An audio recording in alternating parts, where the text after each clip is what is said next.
이제 우리 사도신경으로 우리의 신앙을 고백하겠습니다. 나는 전능하신 아버지 하나님 천지의 창조주를 믿습니다. 나는 그의 유일하신 아들 우리 주 예수 그리스도를 믿습니다. 그는 성령으로 잉태되어 동정녀 마리아에게서 나시고 본디오 빌라도에게 고난을 받아 십자가에 못 박혀 죽으시고 장사된 지 사흘 만에 죽은 자 가운데서 다시 살아나셨으며 하늘에 오르시어 전능하신 아버지 하나님 우편에 앉아 계시다가 거기로부터 살아있는 자와 죽은 자를 심판하러 오십니다. 나는 성령을 믿으며 거룩한 공교회와 성도의 교제와 죄를 용서받는 것과 몸의 부활과 영생을 믿습니다. 아멘. 우리의 찬양을 받으시기 합당한 우리 하나님 앞에 감사의 박수 올려드리겠습니다. 찬양합니다.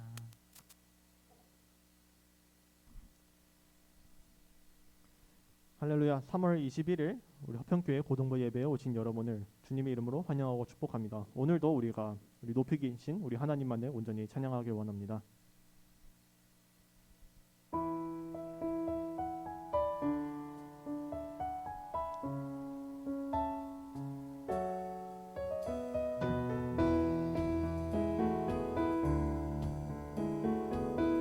함께 찬양합시다. 내 높이 계신 주께, 높이 계신 주께 영광을 돌리리. 나의 영원하신 기업 또 만유의 주께 그 높고 높은 위엄 말로 다 못해도 내 삶으로 드리고 싶어. 높이 계신 주께 영광을 돌리리. 감히 비교할 수 없는 그 주의 사랑, 그 높고 높은 위엄 말로 다 못해도 내 삶으로 드리고 싶어. 높고 놀라운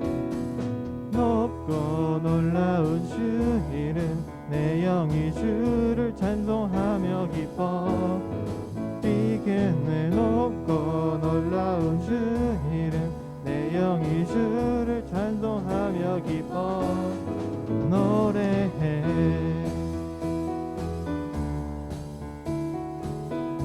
함께 다시 찬양합시다. 내 높이 계신 주께 영광을 돌리리.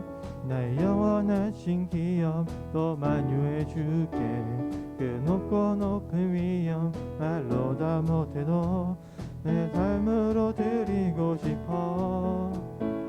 내 높이 계신 주께 영광을 돌리리. 감히 비교할 수 없는 지혜와 그 사랑, 그 높고 높은 위엄 말로 다 못해도 내 삶으로 드리고 싶어.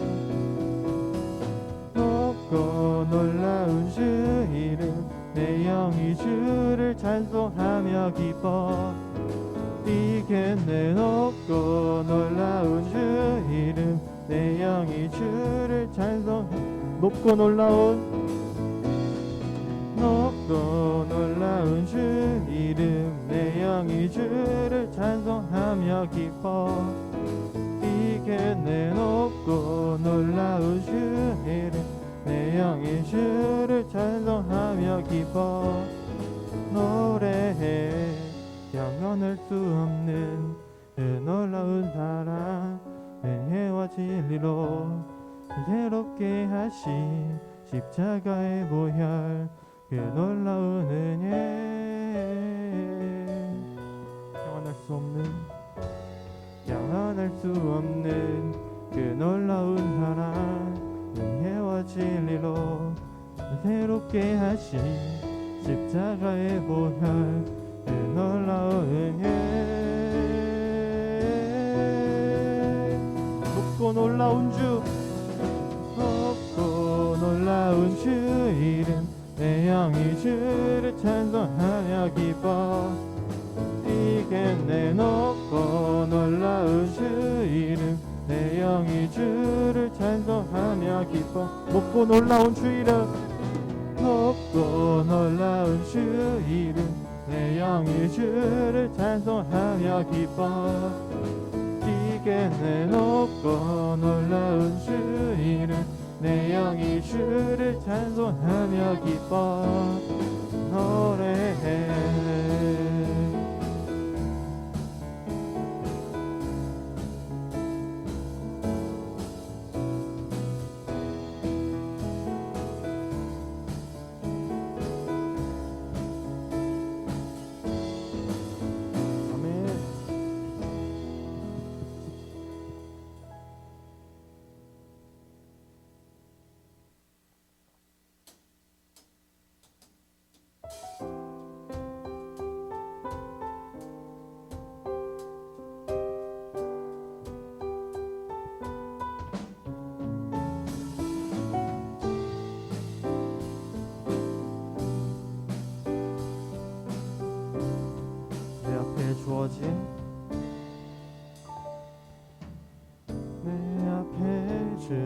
매일의 삶을 살다가 보면 그곳에 날 향한 계획 섭리가 있다네. 매 순간 나에게 요구하시는 작은 믿음들 그곳에 날 향한 계획 섭리가 있다네. 지금 여기 계시며 말씀해 주시는 하나님 내 삶에 역사하시는 신실한 하나님을 찬양해. 매 순간 나에게 요구하시는 작은 믿음들 그곳에 날 향한 계획 섭리가 있다네. 지금 여기 계시며 지금 여기 말씀해 주시는 하나님 내 삶에 역사하시는 신실한 나의 하나님 지금 여기 계시며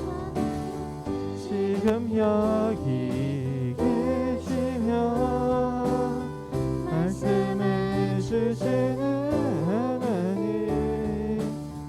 내 삶에 역사하시는 신실한 나의 하나님을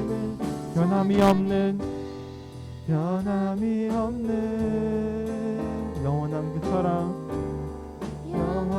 그 사랑 어두운 내 삶의 빛으로 지금 여기 계시며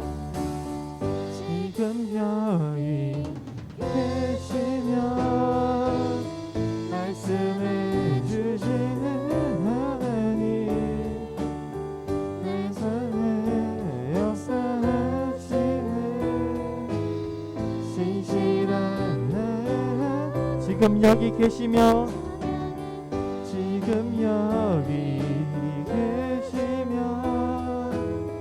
말씀해 주시는 하나님 내 삶에 역사하시는 신실한 나의 하나님을 찬양해. 신실한 나의 하나님을 찬양해. 신실한 나의 하나님을 찬양해.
주가 나의 모든 아픔 알고 나의 눈물 닦으시며 안아주시네. 오직 나의 죄 격됨이 아니 주가 지신 일대로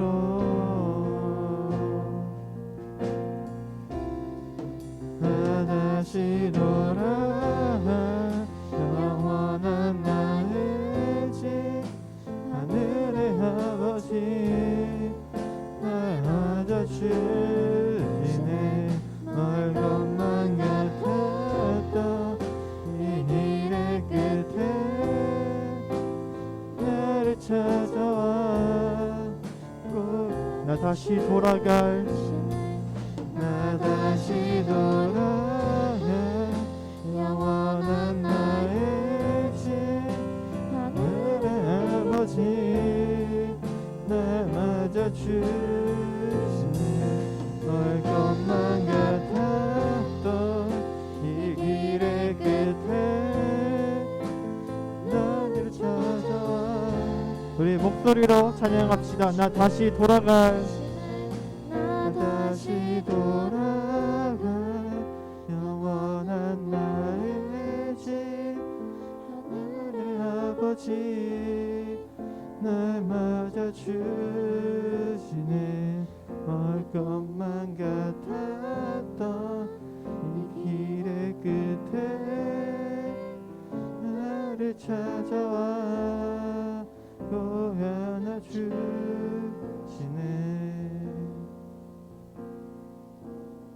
우리가 예배하는 이 하나님은 우리 어떤 모습 가운데서도 우리를 늘 사랑하고 계십니다. 우리가 죄 가운데 있을 때에도 그분은 여전히 우리를 찾고 계시며 우리가 주님께로 돌아오기를 기다리고 있습니다.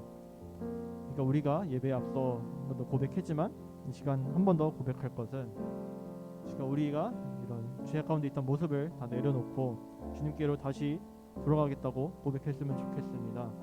우리를 사랑하시는 또 우리를 기다리시는 또 우리를 품어주시는 우리 모든 죄를 용서해 주신 그 하나님께로 들어가겠다고 함께 고백하겠습니다.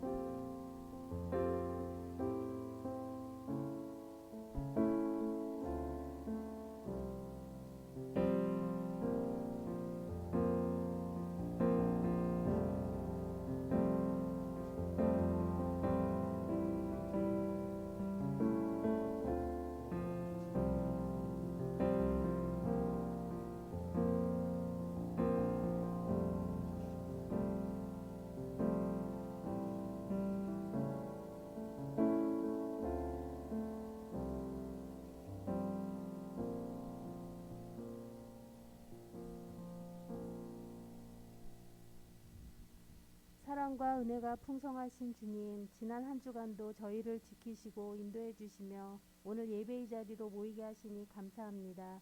아직은 코로나로 인하여 온라인과 대면 예배로 나누어 드리는 예배지만 어느 곳에서 있든지 주님께서 주시는 말씀의 능력과 은혜를 동일하게 느끼는 귀한 예배가 되게 하여 주시옵소서.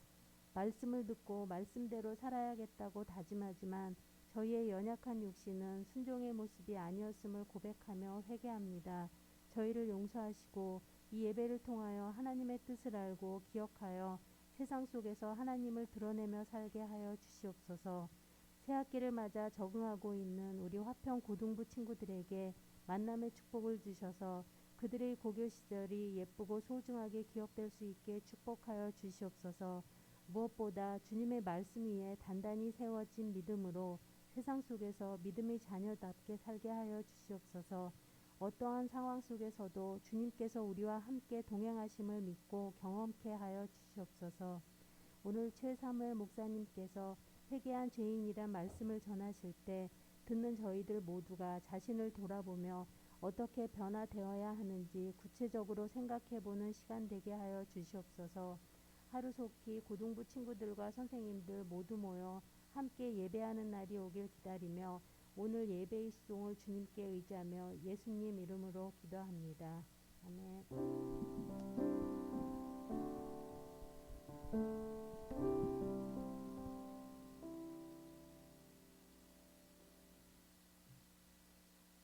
이제 우리 함께 찬양하면서 준비한 예물 하나님 앞에 올려드리도록 하겠습니다.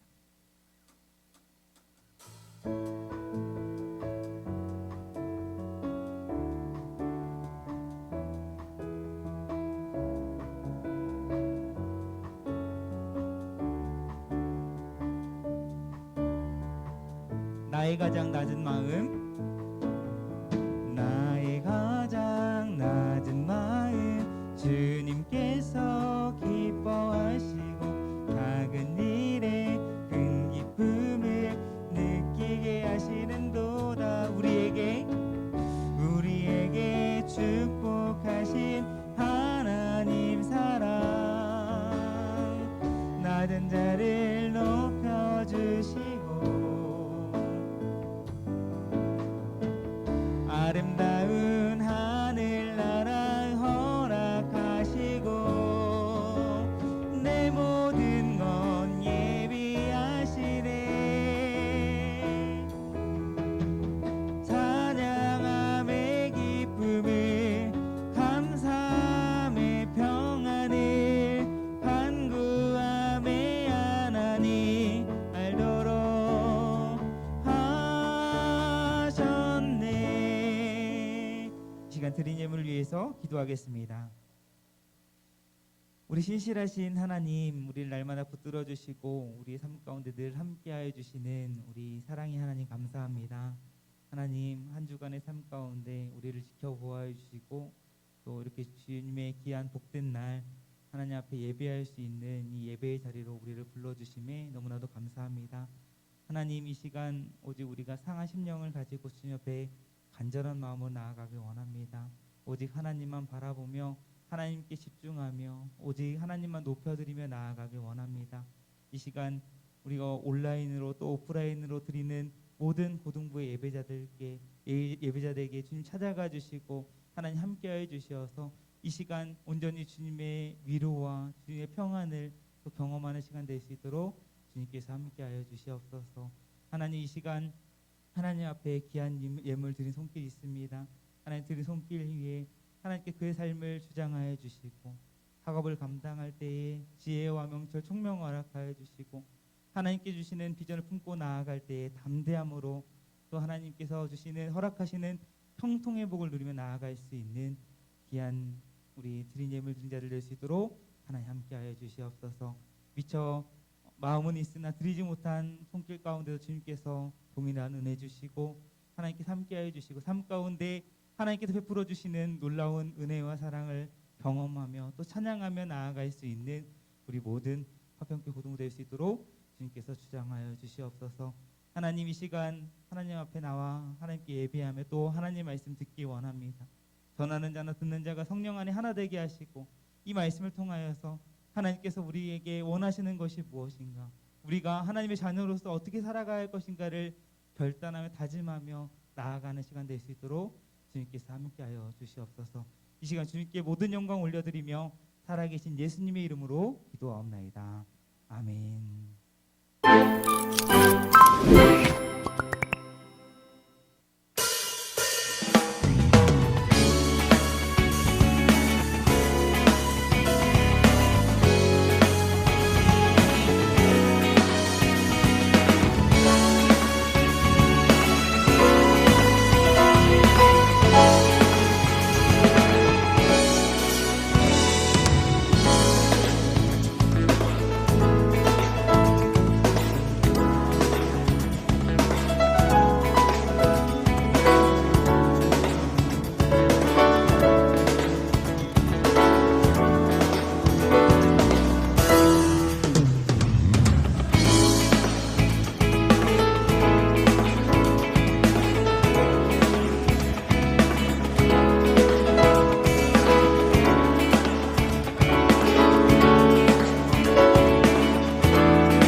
시간 우리 예배 자리에 나온 우리 사랑하는 우리 화평교 고등부 우리 선생님들과 우리 친구들 주님의 이름 환영하고 축복합니다.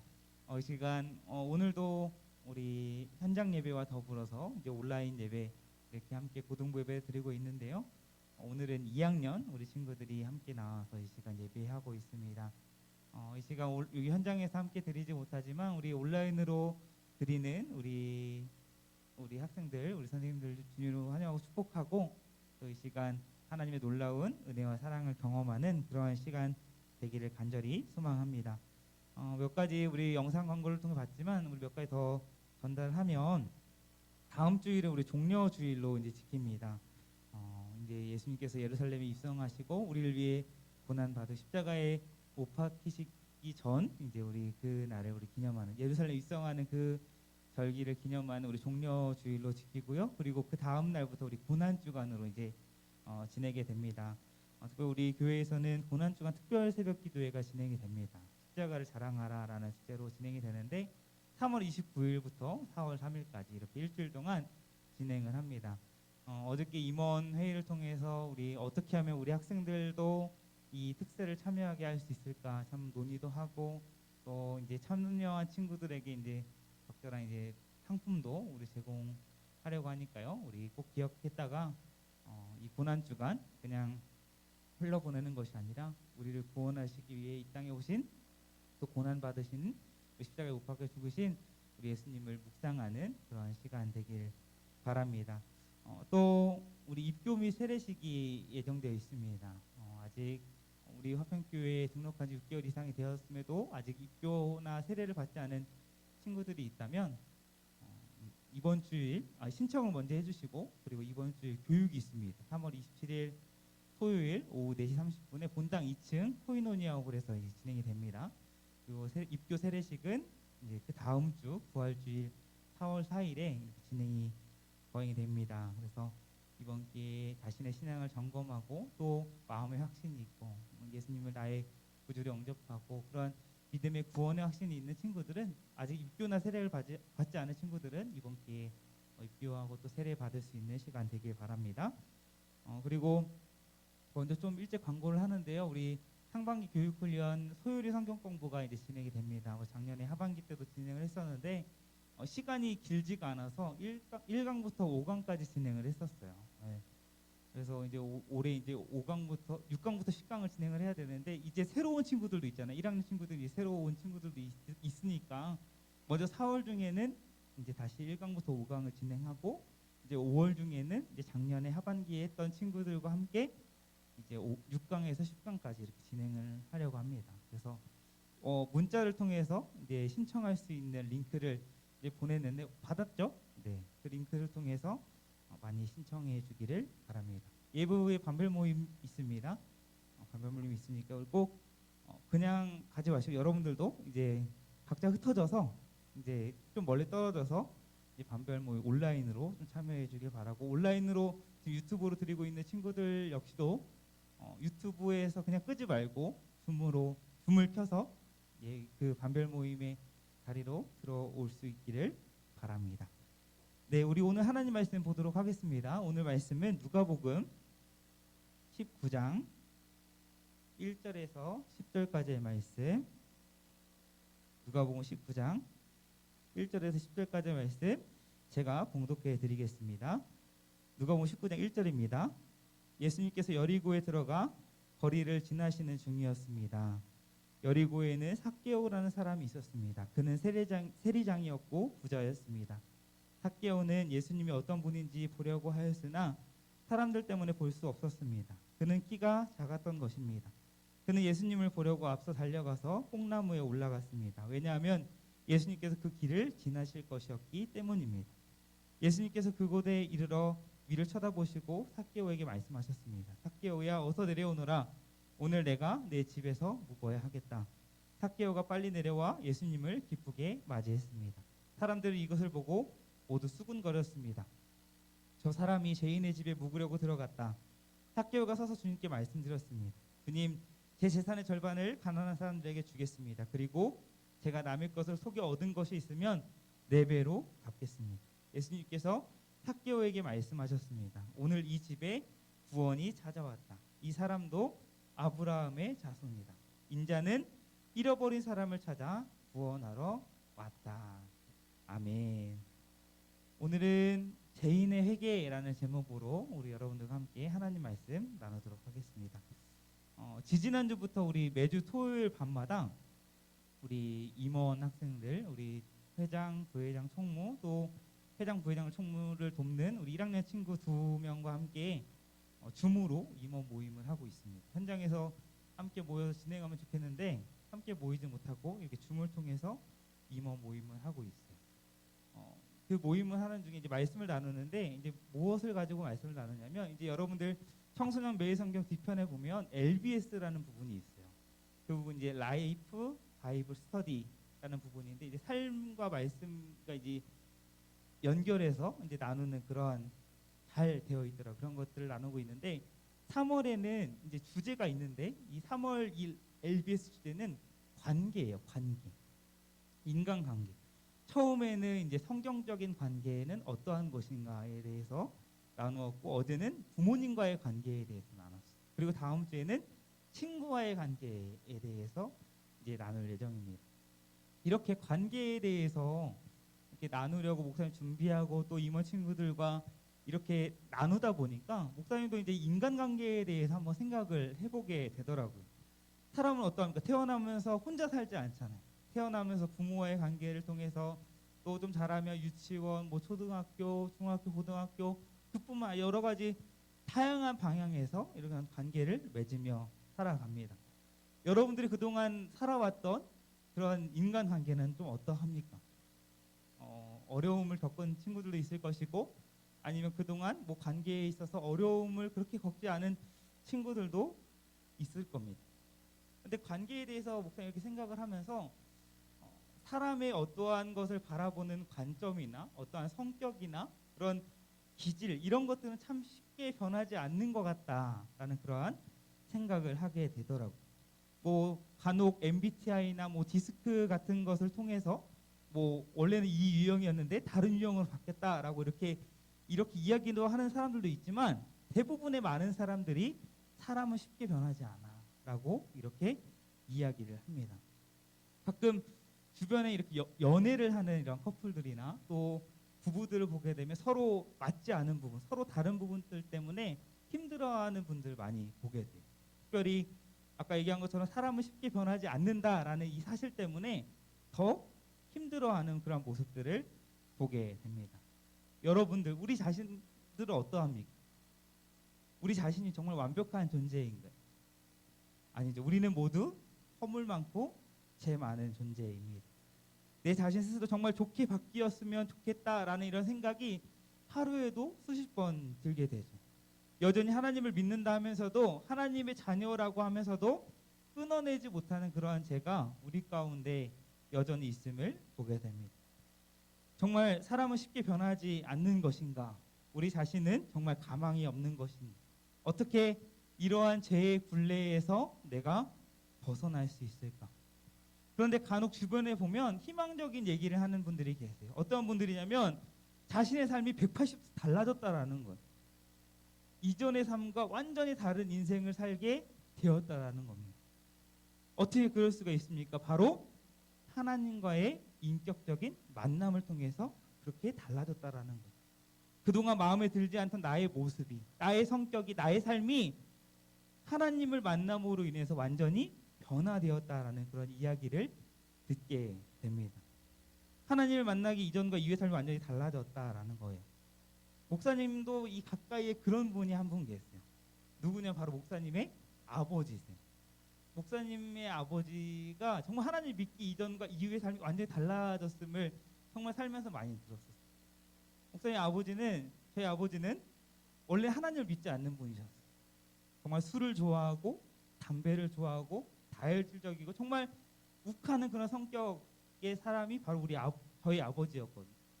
근데 그 엄마가 한 번 교회 가서 예배드리자라는 그 권면을 통해서 진짜 내가 이번이 마지막이다라는 이런 각오로 한 번 교회에 나갔다가 그곳에서 하나님을 인격적으로 만나게 되는 거예요. 그러면서 그동안 좋아했던 술도 끊고 담배도 끊고 나중에는 하시던 일까지 내려놓고 이제는 주를 위해 살겠습니다. 신학을 공부하고 이제 결국에는 목사님이 되셨어요. 목사님 개인적으로 참 감사하다라는 생각이 듭니다. 만약에 하나님 믿지 않는 분이셨다면 물론 하나님의 계획과 섭리 가운데 이루어지는 것이지만 어쨌든 믿음의 가정에서 자라고 또 이렇게 복음을 전하는 사명을 감당할 수 있으니 참 감사한 마음이 들더라고요. 앞서 말한 것처럼 사람 쉽게 참 변하지 않습니다. 그러나 살아계신 하나님을 경험할 때 하나님과의 이런 인격적인 만남을 통해서 완전히 달라진 삶을 살아갈 수 있는 것. 오늘 말씀을 보면 그런 사람이 등장을 합니다. 누구예요? 바로 삭개오라고 하는 그러한 사람이 등장합니다. 삭개오는 예수님을 만나게 되는데 예수님은 어떻게 삭개오와 만나게 됩니까? 1절 말씀을 보니까 예수님이 이제 예루살렘에 입성하기 전에 여리고라 하는 곳으로 들어가십니다. 목사님 준비를 못했는데 이 예수님이 예루살렘에 들어가기 전에 이러한 그 동선을 지도로 보면 여리고라는 이 지역이 예루살렘으로 들어가는 그런 어떤 길목이 아니었어요. 딱 보면 여리고로 일부러 들어간 것과 같은 그런 모습을 보게 됩니다. 예수님이 이 여리고라는 지역에 일부러 들어간 것처럼 보여요. 그 여리고에 누가 살고 있었습니까? 바로 삭개오라는 사람이 살고 있었습니다. 삭개오는 무엇을 하는 사람이었습니까? 오늘 말씀해 보니까 세리장이었다라고 이렇게 말씀해 줍니다. 우리가 세리에 대해서 한번 살펴본 적이 있어요. 예수님께서 세리 레위를 제자로 부르실 때 세리가 어떤 직업인가에 대해서 함께 살펴보았습니다. 세리는 어떤 직업이에요? 혹시 기억나는 친구 있나요? 세리는 어떠한 직업입니까? 당시 이스라엘이 로마의 지배를 받고 있었는데 로마가 이스라엘 상대로 이제 세금을 거둘 때에 그 로마인으로 하여금 직접 세금을 걷게 한 것이 아니라 그 현지 이스라엘 백성 중 한 명을 선택해서 그 사람으로 하여금 세금을 걷게 했어요. 그렇게 세금을 징수했던 그 사람이 바로 세리라고 하는 것이죠. 세리는 오늘날과 같이 나라에서 어떤 월급을 받고 그렇게 생활하는 사람이 아니라고 했어요. 세금을 거둘 때에 로마에 바칠 세금보다 더 많이 걷어서 일정량을 로마에 바치고 그리고 나머지 더 많이 걷어서 나머지는 자기 것으로 챙기고 이렇게 세리라고 하는 직업은 그 세리들이 하는 일은 불의한 일이었고 부정한 일이었어요. 그렇게 함으로써 많은 부를 축적할 수 있었던 것이죠. 그래서 당시 이스라엘 사람들의 이 세리에 대한 인식은 어떨까요? 좋을 수가 없다. 마치 우리가 이제 과거에 일제 이런 어떠한 억압 속에 살아갈 때 일제 시대에 이런 일본의 앞잡이 노릇하고 나라를 팔아넘긴 이 매국노와 같은 사람들이 바로 이 세리들이었기 때문에 당시 사람들은 이 세리들을 죄인으로 취급합니다. 수많은 죄를 짓는 그런 죄인들과 이 세리들을 같은 부류로 여기는 것이에요. 삭개오 역시도 어떤 배경으로 이 세리장이 되었는지는 우리는 알 수 없지만 이 세리장이었던 그의 삶은 아마도 돈을 최고의 가치로 두었던 사람이었을 것입니다. 또 많은 돈을 갖는 것이 인생의 가장 제일된 목적이었던 사람이었음을 추측해 볼 수가 있어요. 그래서 삭개오는 많은 사람들에게 비난도 받고 죄인 취급도 당하면서 세리를 하면서 정말 많은 돈을 모았던 것으로 보여요. 그래서 오늘 본문을 보면 세리장이면서 또한 많은 돈을 가진 부자였다라고 이렇게 말씀합니다. 그의 삶은 어떠했을까요? 돈이 많았기 때문에 정말 행복했을까요? 정말 즐거웠을까요? 자신의 삶에 대해 어떤 만족하는 그러한 삶을 살았을까요? 돈은 많았지만 사람들에게 인정받지 못한 불의한 부자였기 때문에 행복하지 않았을 것입니다. 또한 오늘 본문 3절에 보니까 그는 신체적으로 어떤 핸디캡을 가지고 있었던 것으로 보여요. 바로 키가 작다라는 거예요. 얼마나 작았으면 성경에서 키가 작았다라고 이렇게 얘기를 할까? 키가 정확히 삭개오의 키가 얼마였는지는 우리가 알 수 없지만 그의 신체, 이 신장 역시도 사람들에게 정말 무시받을 정도로 작은 키를 가지고 있었음을 알 수가 있습니다. 삭개오는 이렇게 직업적으로나 어떠한 보여지는 이 신체적으로나 사람들에게 무시받을 수밖에 없는 그런 사람이었어요. 그런 삭개오가 어느 날 예수님께서 여리고에 오셨다라는 그러한 이야기를 듣고 예수님을 만나고 싶어 합니다. 그러나 예수님을 보기가 쉽지 않았어요. 왜 그렇습니까? 예수님이 가시는 곳마다 많은 사람들이 몰렸기 때문에. 예수님이 가르치시고 치유하시고 전파하시는 그 자리자리마다 많은 사람들이 모여 있었기 때문에 이 키가 작은 삭개오는 쉽게 예수님께 다가갈 수가 없었던 것이죠. 삭개오는 비록 사람들로부터 이렇게 무시받는 그런 사람들이었기 때문에 더욱 무시받을 짓을 해서는 안 되는 그런 사람이었어요. 그러나 오늘 4절 말씀을 보면 삭개오는 어떠한 그런 신체적인 그런 한계에도 불구하고 예수님을 만나고자 하는 그러한 열의를 보게 됩니다. 4절 말씀을 보면 삭개오는 예수님을 만나기 위해서 예수님께서 어느 길로 가실지를 먼저 알고 앞서 달려가서 예수님을 보기 위해서 나무 위로 올라갑니다. 쉬운 성경에는 뽕나무로 되어 있는데 이 개역개정 성경에서는 돌무화과 나무라고 되어 있어요. 성경학자들은 돌무화과 나무가 좀 더 정확한 표현이다라고 이렇게 이야기를 하는데 어쨌든 나무 위에 올라가면서까지 삭개오는 예수님을 만나기 위한 이런 몸부림을 칩니다. 그렇지 않아도 비난받는 그 사람이 이런 비난받을 뭔가 조롱받을 무시받을 만한 이런 짓을 하게 되는 거예요. 그만큼 예수님을 만나고 싶었던 것이죠. 왜 이렇게 삭개오가 예수님을 만나고 싶어 했을까? 단순히 유명세를 탄 예수님이시기 때문에 한번 볼까? 이런 호기심 때문에 이 삭개오가 예수님을 만나고 싶어 한 것일까요? 그렇지 않다라는 거예요. 오늘 읽진 않았지만 누가복음 18장 38절을 보면 주변 사람들의 만류에도 불구하고 예수님만이 나를 회복하실 수 있다라는 그러한 믿음으로 예수님 앞에 나아가 자신을 불쌍히 여겨달라라고 고백한 맹인이 나오게 됩니다. 이 맹인의 모습, 이 맹인의 모습과 같이 삭개오는 자기의 삶에 대한 어떤 불만과 새로운 삶에 대한 갈망이 있었다는 거예요. 자신의 삶이 변화되기를 바랐던 것입니다. 그 불만스러운 삶을 해결받고 제 많은 인생이 아닌 이전의 새로운 삶에 대한 갈망을 채우고자 예수님 앞에 간절히 나아갔던 것입니다. 그런 삭개오를 예수님은 어떻게 하십니까? 오늘 5절 말씀을 보면 예수님은 삭개오를 바라보시고 삭개오에게 말을 거십니다. 놀라운 것은 이 삭개오를 그냥 나무 위에 올라간 한 사람 정도로 이렇게 아신 것이 아니라 예수님이 삭개오의 이름을 부르시면서 삭개오야 내려오라라고 말씀하셨어요. 이미 예수님이 그 삭개오가 누구신지에 대해서 알고 계셨던 것이죠. 왜 그렇습니까? 예수님은 모든 것을 아시는 전지하신 하나님이시기 때문이죠. 이미 예수님은 삭개오라는 사람을 알고 계셨고 삭개오를 만나고자 하셨던 거예요. 5절 말씀 이전까지만 보면 삭개오가 예수님을 만나고 싶어 했던 것처럼 보여요. 자신의 문제를 해결받고자 예수님을 간절히 찾은 것처럼 그렇게 보입니다. 그러나 오늘 본문 전체적으로 보면 삭개오가 먼저 예수님을 만나고자 했던 것이 아니에요. 예수님께서 이 삭개오라고 하는 죄인을 만나길 원하셨다는 것입니다. 예수님께서 예루살렘을 가는 길을 여러 길이 있지만 그런 길을 놔두고 여리고를 경유하신 이유가 무엇입니까? 바로 이 삭개오를 만나시기 위하셨던 것이죠. 하나님의 그 깊고 오묘한 섭리 가운데 이 삭개오라고 하는 죄인을 만나고자 하셨던 것입니다.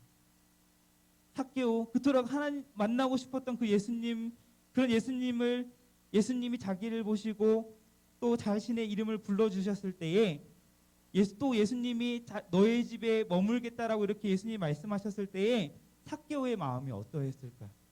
6절 말씀 볼까요? 6절 말씀에 매우 기쁘게 맞이했다라고 이렇게 말씀하고 있어요.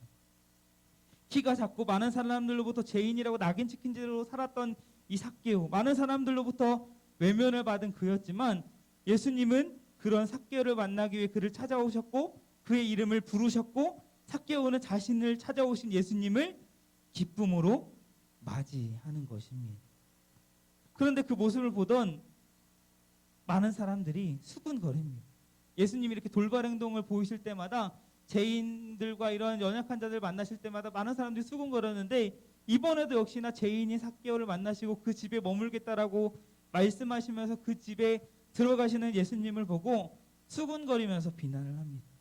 죄인과는 절대로 겸상을 할 수 없다라고 생각했던 그것을 이해할 수 없는 그런 모습이라고 생각했던 이 사람들은 이렇게 수군거리면서 비난을 하는 것이. 그런 수군거림과 비난이 있었지만 예수님은 아랑곳하지 않으셨어요. 예수님께서 원하신 그 예수님의 목적대로 이 삭개오를 만나시고 삭개오의 집에 들어가십니다. 삭개오 역시도 그동안 자신이 어떠한 키가 작다라고 하는 이런 어떤 컴플렉스, 어떤 열등감, 또 많은 사람들로부터 죄인 취급을 받으면서 위축된 그였지만 이제는 그렇지 않았어요. 왜 그렇습니까? 바로 예수님을 만났기 때문입니다. 그러면 삭개오는 다른 삶을 살 것을 결단하며 고백을 합니다. 우리 8절 말씀 같이 한번 읽어보겠습니다. 시작. 삭개오가 서서 주님께 말씀드렸습니다. 주님, 제 재산의 절반을 가난한 사람들에게 주겠습니다. 그리고 제가 남의 것을 속여 얻은 것이 있으면 4배로 갚겠습니다. 예수님께 삭개오는 어떠한 결단의 고백을 합니까? 자신의 재산의 절반을 가난한 사람들에게 나눠주고 남의 것을 속여 얻은 것이 있다라고 한다면 4배로 갚겠다라고 이렇게 이야기를 합니다. 한글 성경에는 이렇게 미래 시제로 되어 있어요. 앞으로 내가 이렇게 하겠습니다라고 하는 것처럼 보이는데 원문으로 보면 이 동사가 현재 시제로 되어 있어요. 영어를 잘 아시는 우리 친구들은 알 거예요. 언제 현재 시제를 사용합니까? 언제 현재 시제 동사를 현재 시제로 사용하나요? 현재의 사실이나 어떤 평소의 습관, 또 불변의 진리를 이야기할 때 현재 시제를 동사로 사용하잖아요. 그렇죠? 맞나요? 맞죠? 네. 네, 마찬가지로 이 원문에도 마찬가지예요. 이 삭개오가 고백한 것이 하나님 나라의 복음을 듣고 그것이 자신의 어떠한 습관이 되어서 그 순간부터 가난한 사람들에게 자신의 재산을 나눠주고 있고 또 자기가 속여서 이런 뺏은 것이 있다라면 4배로 갚아주고 있고 또 앞으로도 그렇게 살겠다라고 이렇게 이야기를 하고 있는 겁니다. 후기 유대교 시집에 따르면 자신의 재산의 20%만 나눠줘도 그 사람 자비로운 사람이구나 라고 이렇게 이야기를 하는데 이 삭개오라는 이 사람은 자신의 재산의 절반을 가난한 사람에게 나눠주는 이런 모습을 보여주는 또 4배로 갚겠다라는 이 표현은 하나님 나라의 원리를 가지고 살아가겠다라고 하는 어떠한 표현입니다. 왜 그렇습니까? 하나님께서 출애굽한 이스라엘 백성들에게 하나님 나라의 원리를 알려주시기 위해서 다양한 법들을 주세요. 출애굽기 말씀을 보면 다양한 법들을 주시는 것을 보게 됩니다. 특별히 출애굽기 22장에 보면 가축을 훔친 자가 벌로 갚아야 할 배상 기준이 나오는데 부당하게 소나 양과 같은 가축을 훔쳤다면 그것 이상으로 갚으라라는 것이죠. 이 말씀의 근거에서 삭개오는 가축을 훔친 자에게 대하는 기준을 자신에게 대하면서 그동안 자신이 남의 것을 속여서 빼앗은 것이 있다라고 한다면 4배로 갚았고 앞으로도 그렇게 갚겠다라고 고백하고 있는 거예요. 보편적인 어떤 세리장으로서의 모습과는 전혀 다른 그런 방식으로 살아가겠다라는 것이죠. 삭개오의 삶에 있어서 그동안 추구했던 돈 이제 중요하지 않은 거예요. 더 이상 자신의 삶에 돈이라는 것이 자신의 삶의 최고의 가치가 아닌 것이 그것이 결코 나의 삶에 중요하지 않다라는 것을 이 삭개오는 깨달았던 것입니다.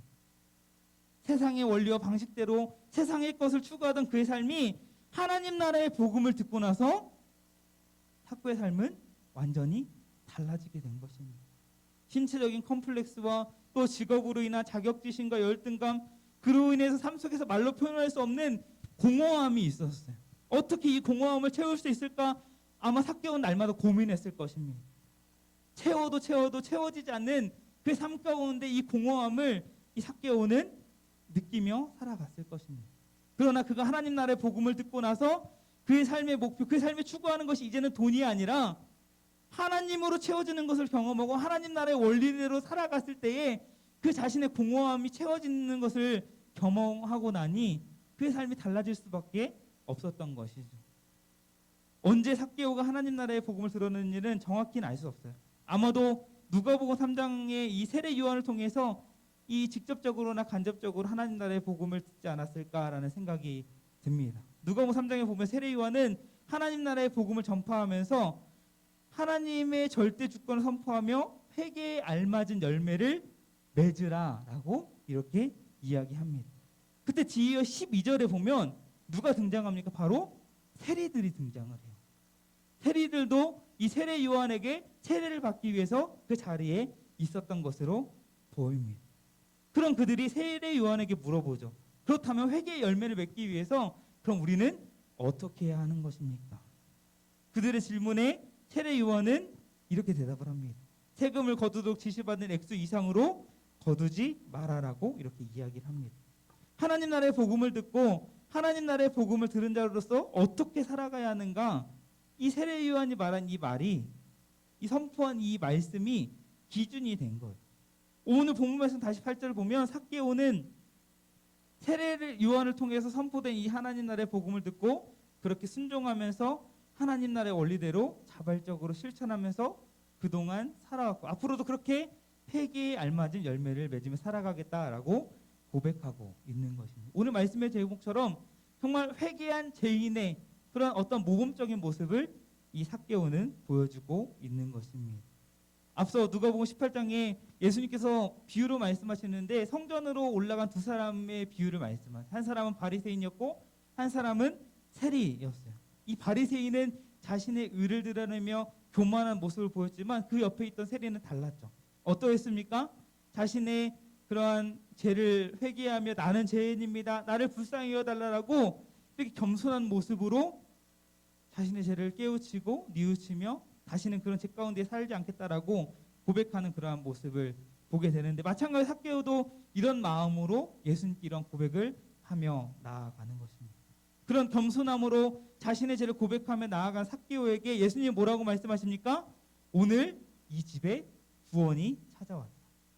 이 사람도 아브라함의 자손이다 라고 이렇게 말씀하십니다. 삭개오를 구원하셨다. 삭개오를 이제 아브라함의 자손이다라고 칭해 주십니다. 아브라함의 자손이 누구입니까? 일반적으로 유대인을 가리켜요. 그러나 이 사도 바울 시대에 가서 사도 바울은 이 아브라함의 자손에 대해서 이렇게 사용합니다. 우리 한번 갈라디아 3장 29절 말씀 같이 한번 읽어볼게요. 시작. 여러분은 그리스도에게 속한 사람입니다. 그러므로 여러분은 아브라함의 자손입니다. 하나님께서 아브라함에게 하신 약속대로 여러분은 하나님께서 주시는 모든 복을 받습니다. 아멘. 복음을 듣고 복음을 받아들이고 예수님을 구주로 영접한 사람, 그 사람은 그리스도에게 속한 사람이고 그 사람은 아브라함의 자손이다라고 이렇게 이야기를 합니다. 하나님 나라의 복음을 듣고 비록 직업은 세리장이었지만 그 직업으로 정의롭게 공의롭게 하나님 나라의 원리대로 살아가는 이 삭개오에게 너는 아브라함의 자손이다. 제 가운데 너를 건져주었고 이제는 하나님 나라의 백성이다. 하나님의 자녀로 여겨주신 것입니다. 우리 삭개오가 어떻게 구원을 받았는지 잘 봐야 합니다. 그저 그가 착한 일을 해서 자기가 지은 죄를 어떤 고백을 했다고 된 것이 아니라 그 하나님 나라의 복음을 듣고 예수님을 만나고자 하는 그 마음, 예수님을 자신의 구주로 영접했기 때문에 삭개오를 하나님께서 구원하신 것이죠. 하나님의 은혜인 것. 앞서 이야기한 것처럼 삭개오는 세상 사람들에게 죄인 취급받고 비난받는 그런 자였지만 또 컴플렉스가 될 만한 키가 작은 사람이었지만 이런 하나님 나라의 복음을 듣고 또 하나님의 자녀로 이렇게 인정을 받게 됩니다. 잃어버린 양을 찾은 목자에 비해 3마리 양, 잃어버린 한 드라크마를 찾은 한 여인의 어떠한 한 드라크마, 탕자 비유에서 잃어버린 둘째 아들과 같은 그런 사람, 그런 자가 바로 이런 삭개오였는데 그런 자를 찾아오신 예수님, 그 예수님을 통해서 그는 하나님의 자녀가 되었던 것이죠. 그것이 바로 예수님의 사명이었던 것입니다. 마지막 절에서 예수님은 이렇게 분명히 말씀하십니다. 인자는 잃어버린 사람을 찾아 구원하러 왔다. 예수님께서 이 땅에 오신 목적에 대해서 이렇게 말씀하신 거예요. 에스겔 선지자를 통해서 하나님께서는 구약에서 이렇게 말씀하셨어요. 내가 잃어버린 사람들을 찾아 나설 것이요 길 잃은 사람들을 찾아올 것이다. 상처 입은 사람들을 싸매며 약한 사람들에게 힘을 복돋아 줄 것이다. 그러나 사람을 속이는 자들과 강한 사람들은 멸망시킬 것이다. 내가 양떼들을 정의롭게 돌볼 것이다. 이 약속하신 말씀을 이루기 위해서 바로 오신 분이 바로 예수님이시다라는 거예요. 윌리엄 핸드릭스라고 하는 이 목사님, 성경을 주석하기도 한 이분이 예수님께서 이 땅에 오신 목적에 대해서 잘 이야기해주고 있어서 여러분들 소개하려고 이렇게 적어보았습니다. 우리 함께 읽어볼게요. 시작. 그리스도께서 세상에 오신 것은 죄인들을 구원하시기 위함이다. 그는 힘으로 구원을 얻도록 도우시기 위해서도 아니고 자극을 하기 위해서도 아니요 그럴 만한 능력을 주시기 위해 오신 것도 아니다. 그는 자신이 직접 그들을 구원하시기 위해 오셨다. 예수님이 이 땅에 오신 목적이 뭐예요? 잃어버린 자들, 죄인들을 구원하시기에 이 땅에 오셨습니다. 오늘 말씀을 통해서 이 삭개오의 이야기를 통해서 삭개오 그렇구나 이렇게 끝내서는 안 되겠어요. 하나님 나라의 복음을 듣기 이전에 삭개오의 모습과 우리의 모습은 너무나도 같습니다. 나만의 연약함을 가지고 살아가는 연약한 존재이고 나 자신만의 컴플렉스를 가지고 살아가는 자들이 또 죄인 것을 알면서도 반복적인 죄를 짓고 살아가는 그러한 자들이 바로 우리입니다. 하나님보다 더 다른 것을 사랑하고 다른 것에 우선순위를 두는 그런 삶을 살아가는 그런 연약한 자가 바로 우리의 삶인 것이죠. 우리는 이런 하나님 나라의 복음을 듣기 전 삭개오의 모습으로 우리는 살아가고 있습니다. 그러나 그런 우리를 그냥 내버려 두지 않으시고 예수님은 우리 가운데 오셔서 우리를 만나기 위해서 오셔서 우리의 이름을 불러주십니다. 이렇게 현장에서 또 온라인을 통해서 우리가 우리의 의지를 가지고 예배하는 것 같지만 하나님께서 우리를 이 자리에 불러주셨고 우리를 이 자리에 세워주셨기 때문에 우리가 이 시간 예배하고 있는 거예요. 오늘 말씀을 통해서 하나님을 인격적으로 만나기를 사모하는 여러분들 되길 바랍니다. 어떻게 하나님을 이 삭개오와 같이 인격적인 만남을 가질 수 있을까요? 말씀을 통해서 또 하나님 앞에 기도하면서 또 이 예배의 자리를 통해서 우리는 예수님을 인격적으로 만날 수 있어요. 예수님을 인격적으로 만나야만 합니다. 그래서 예수님을 만나기 이전과 이후와 전혀 다른 우린 그런 삶을 살아야 하는 것입니다. 오늘 말씀을 통해서 하나님 나라의 복음을 듣고 하나님 나라의 원리대로 살아간 삭개오와 같이 하나님 나라의 복음을 듣고 세상의 방식과 원리가 아닌 하나님 나라의 원리에 따라 살아가는 여러분들 되길 바랍니다. 말씀과 기도, 예배를 통해서 여러분을 부르시고 교제의 자리로 예수님을 초청하고 계세요. 그래서 예수님을 인격적으로 만나서 여러분 자신의 연약함을 인정하고 또 죄의 습관을 끊어내고 회개에 합당한 열매를 맺는 그런 삶을 살아가는 여러분의 삶이 되길 바랍니다. 오늘 말씀처럼 참된 회개한 죄인의 그런 모습으로 하나님께서 기뻐하시는 삶의 모습으로 살아가는 우리 사랑하는 화평교회 고등 모든 친구들 또 선생님들 되시기를 주님의 이름으로 축복합니다. 이 시간 함께 우리 찬양하며 우리 말씀을 기억하며 함께 찬양하며 나아가길 원하는데 온 땅의 주인이라는 찬양 우리 함께 찬양하며 나아가길 원합니다.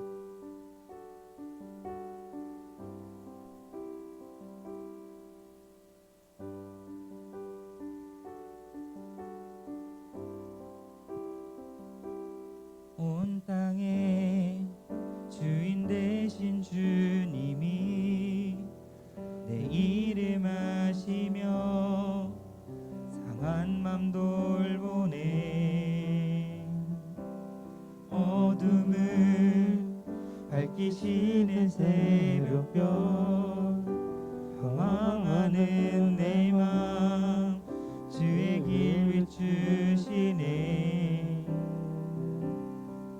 나로 인함이 아닌 주가 행하신 일로 나의 행함이 아닌 오직 주로 인하여 나는 오늘 피었다 지는 이름 없는 꽃과 같네 바다에 있는 파도 안개와 같지만 주는 나를 붙드시고 부르짖음 들으시며 날개하다 하시 우리 2절 고백합니다. 주님은 나의 죄를 보시고 사랑의 눈으로 날 일으키시네 바다를 잠잠하게 하시듯 내 영혼의 폭풍 고요케 하시네. 나로 인함이 아닌 주가 행하신 일로 나의 행함이 아닌 오직 주로 인하여 우리 연약함을 고백합니다. 나는 오늘 피었다 지는 이름 없는 꽃과 같네.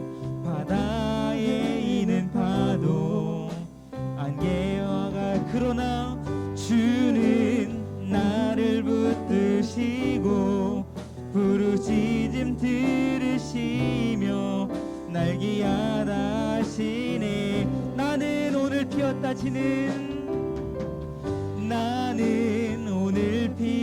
이름 없는 꽃과 같네.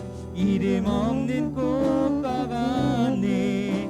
바다에 있는 파도 안개와 같지만 주는 나를 붙드시고 부르짖음 들으시며 날 기한 우리 결단하며 고백합니다. 나 오직 주의 것 나 오직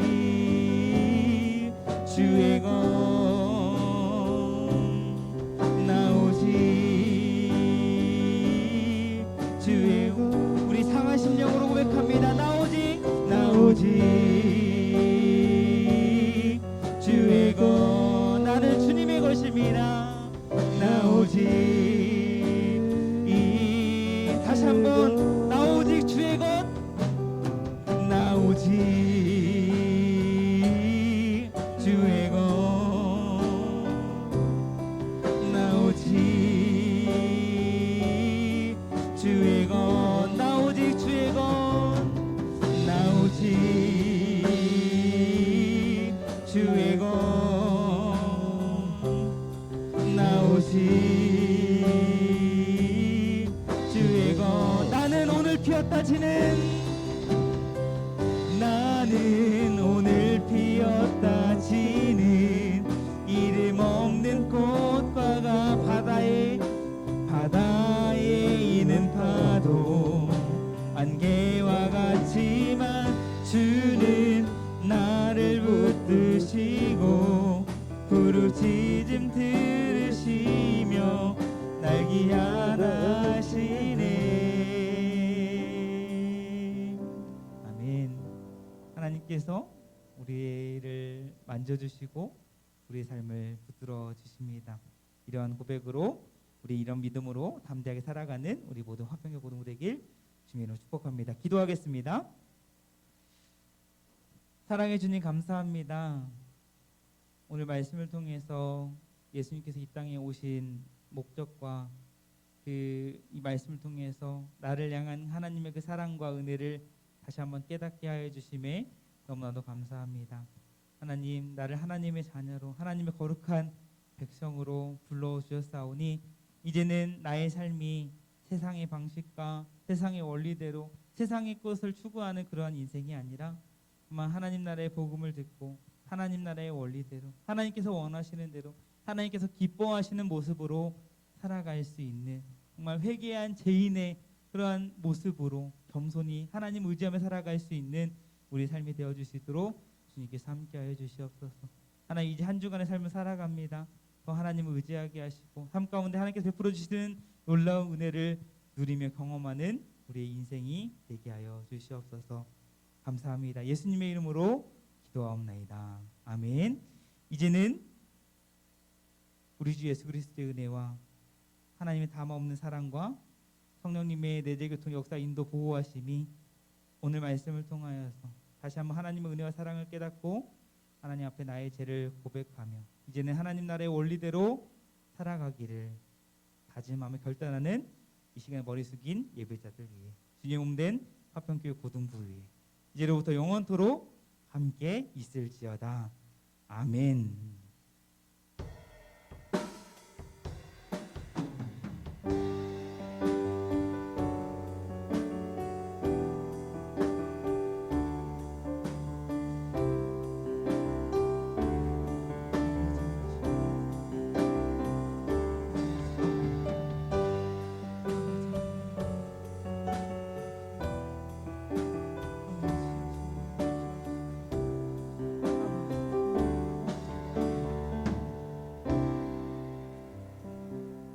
하나님께 영광의 박수 올려드리겠습니다. 네.